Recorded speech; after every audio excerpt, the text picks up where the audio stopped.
A 15-year-old stole the show while we got our 8th first-time winner of the season in as many events played on the Korn Ferry Tour. I'm Ryan Ballingy, and we're on the road to French Lick.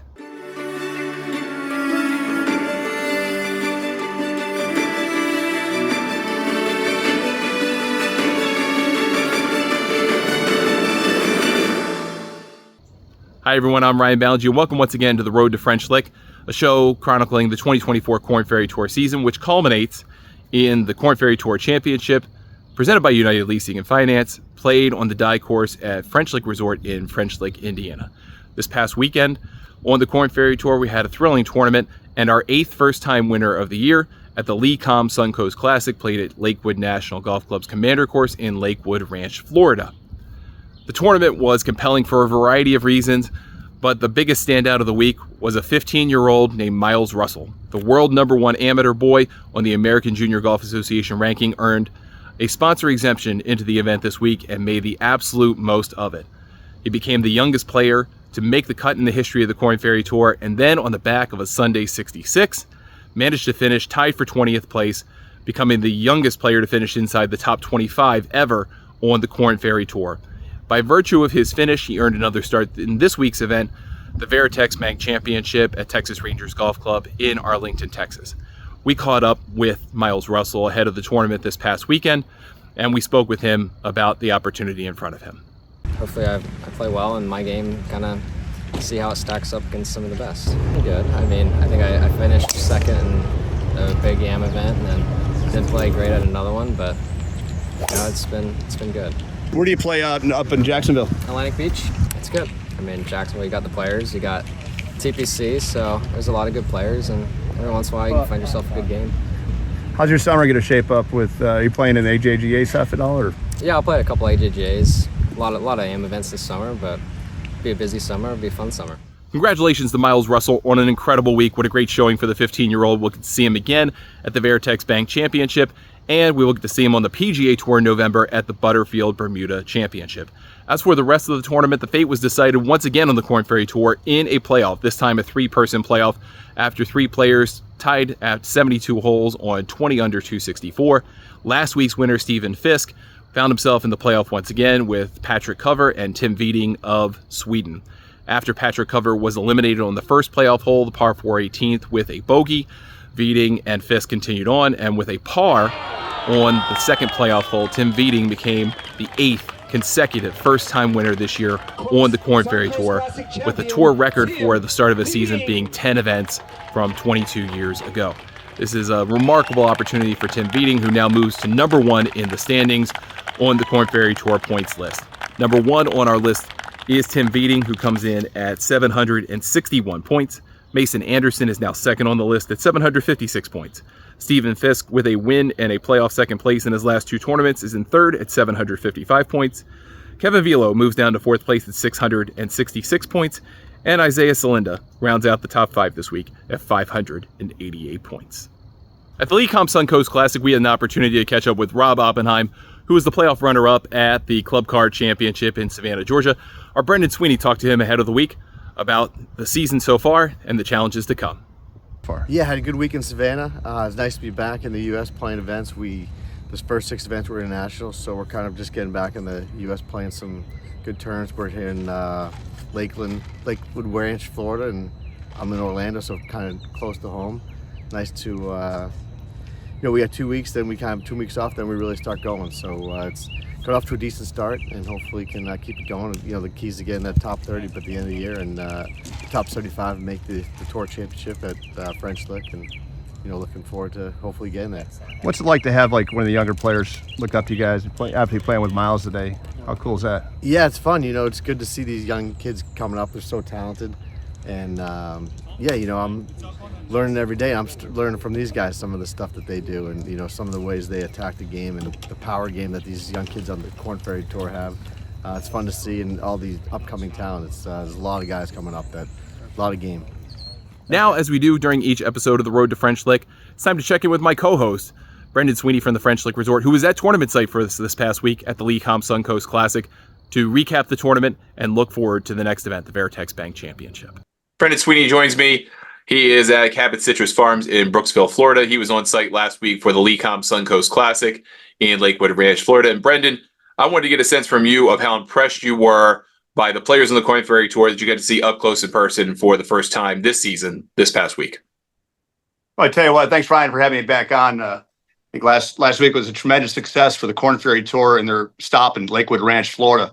I showed up on Monday just to get a general sight. And part of the goal that we have with this show, the Road to the French Lick Resort, Road to French Lick, is to sort of meet players, introduce ourselves to players, give them a general sense of, hey, man, we're part of your team type thing. So I got there on Monday and went around, saw some familiar faces, ran into Rob Oppenheim. He was coming off a great week in Savannah where he was in a playoff with Fisk, and his spirits were up. And spoke a little bit, and then ran into a nice little Southern Indiana gentleman, Chris Banker from Brownstown, Indiana, who's a journeyman, was on the PGA Tour for a while, and then Evan Hammerling, who's one of our sponsored players for the French Lick Resort, absolute fabulous dude. Ran into Justin Critch, the tournament director. It had some great insight of what they go through in their sixth year of being the host site of the classic there.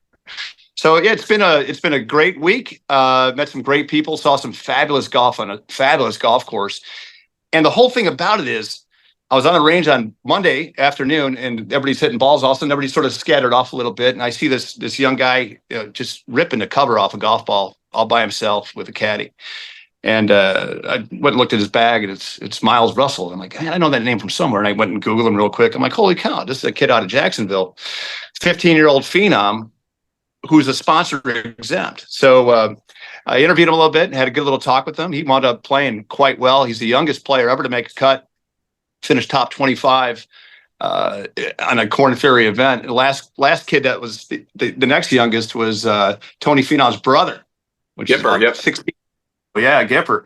And it was really good. What a nice young man. And you could see as the week progressed, the press got a hold of it. We did our interview with him. We threw it out there on the internet. And then all week long, he was just getting more and more. And then you could see from the releases that the Korn Ferry Tour gave out, kid was just awesome. He was just giving away autographs. Young kids were coming up to him. Old ladies were hugging him. And he was just great. He was fabulous. I remember when Jordan Spieth was coming up, and he was a nice young man playing in the PGA Junior Championships. I believe it was in Fort Wayne, Indiana, and he just did a fabulous bang-up job. And look at him now. So I think if Miles keeps his nose to the grindstone, and he's going to play well this week in Texas, his top 25 gave him an exemption to get in that event as well. Oddly enough, if he's not exempt to play on tour, he's got to be 18 to get full exemption. Tour. So he's really as an amateur, he's going to do fabulous. And it was really cool to see him. And it was really great to be at another event. It was, the people in Sarasota were absolutely fabulous.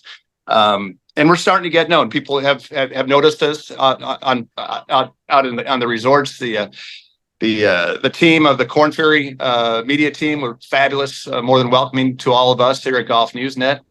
And next week, we'll see what we can do in Texas. Did you get a sense from talking to Miles and just watching him on the range that a top 20 finish was possible for a 15-year-old kid who was making his Korn Ferry Tour debut? Did you see that as a likely outcome? Or what did you kind of take away from his game, not so much just him being a good young kid? I showed up again on Tuesday morning, and I was on the first tee. And I saw Miles walk up. He played with Bobby Diaz, Rob Oppenheim, Sam Saunders. I mean, as a 15-year-old, you're looking at these guys. It's like, holy smokes, this is like, the three kings of the Korn Ferry Tour. And he hung with them, and he went. And to be honest with you, I thought it was sort of gimmicky. Hey, you get a 15-year-old kid, and well, you look at the end of the day, two of the three guys didn't make the cut that he played with. And he played well. I was pleasantly surprised. I was really humbled by meeting him. As a dad, you couldn't be more proud of a kid for acting the way he does. He was just such a fine young gentleman. had a smile on his face, and he absorbed the whole environment around him. It was pretty special. I hope he does well. I hope he plays his tail off this week in Texas. And I think it would be a great run for the Summers to have him out there. But, as a kid, he's chasing his dream. And I'm sure he had to wake up on Monday morning and say, what the heck just happened, But I think he has so much confidence in him that he can do it. And God bless him. That's fabulous, man. What a great way. What a great lesson. What a great kids were coming up to, like, on Monday at the range. There was a junior pro-am afterwards. It started at 4:00, and kids were coming up to him, like his peers were saying, hey, man, we follow you on Instagram. We follow you on this. And he was just, hey, it's cool to meet you too. And they're exchanging digits and whatnot. So, yeah, I was pleasantly surprised. Honestly, I didn't think he had a chance to go very far, but he proved us all wrong, man. Moving gears a little bit, we've got 8 first-time winners so far in 8 events so far this season. We've talked about it previously, that the 30 players who are going to get PGA Tour cards on the road to French Lick in the Korn Ferry Tour Championship presented by United Leasing and Finance, that's a dream come true for a lot of players. And for those 8 players, they have a tremendous head start already toward getting that card for next year. It's kind of fascinating to see that amount of first-time winners playing. The tour record to start a season is 10, and that's from about 20 years ago. For you guys at the resort, how interesting is it to know that you're going to have what feels like probably a very different crop of players getting through the Korn Ferry Tour this year as opposed to last year? Well, not only were there 8 new winners, but 5 of the tournaments were in the playoff. Yeah. So what more could you ask for? It's so exciting on golf. And then you look at the PGA Tour this year and how many first-time, Korn Ferry guys have won this year so far. So the amount of talent that's going to be showing up in Southern Indiana in October is going to be just mind-blowing. And, we've dabbled in professional golf. I'm going to say dabbled. We've hosted championships. But I think, the Korn Ferry Tour, when you look at it, it's the hardest ticket out there. I mean, these guys, winning a purse on the PGA Tour is absolutely life-changing. You become a millionaire overnight. But these guys are earning it, man. They're out there, they're busting their tails. And if a paycheck to them, if you're top 20, it makes a difference. If you're top 30, it makes a difference. If you're, top 10, you're fighting for those points and you're fighting for the dollars. And travel's not cheap. I mean, you're going from Sarasota, Florida to Arlington, Texas this week. Are you going to drive the 15, 16 hours, or are you going to jump on a flight? And then you have your caddy, everything else. But, their golf means so much. And then getting to the tour is a mountain to climb. And once you get on top of that mountain, you got to keep on digging. So I think the Korn Ferry Tour and the amount of talent that's going to show up at the Pete Dye course this October is really going to be mind-blowing. And if the course is set up the way that we like it, it's going to be a true test of golf. Brendan, thanks again for coming on with us. Thanks for being at tournament site last week. What you produced from the LECOM Suncoast Classic was awesome, went viral for us, and hopefully you got some more people to notice the incredible talent, young, mid-aged, and a little bit older on the Korn Ferry Tour as well. So we'll catch up after the Veritex Bank Championship.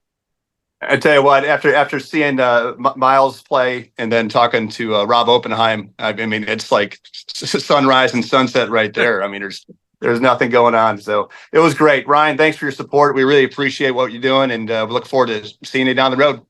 Each week on the road to French Lick, we're highlighting 2 holes at the host course for the Korn Ferry Tour Championship presented by United Leasing and Finance, on the Pete Dye course at the French Lick Resort in French Lick, Indiana. This week, we're highlighting the devilish par 5 third hole, as well as the tantalizing par 3 fourth hole. Here's Will Haskett to tell you more. Hole number 3 is a real 3-shot par 5. And again, there are some large bunkers lining the right-hand side of the fairway, but there's also a steep drop-off that threatens players on the left, so accuracy off the tee is certainly a premium. Even the longest of hitters will be doubtful of their chances at reaching this hole in 2 shots. The best approach angle is from the fairway bunker at the turn of the fairway. It's approximately 140 yards from the green. The battle is far from over once you reach the green. While this is one of the bigger greens on the course, it also plays as one of the trickiest.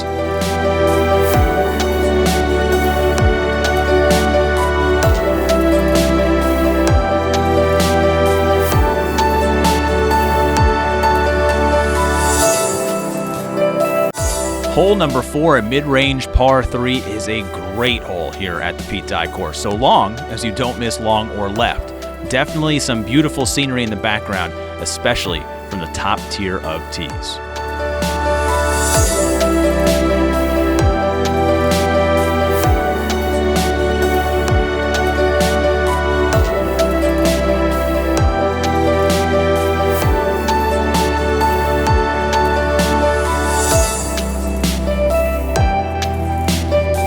That'll do it for us this week on the road to French Lick. Thanks so much for watching. We appreciate it.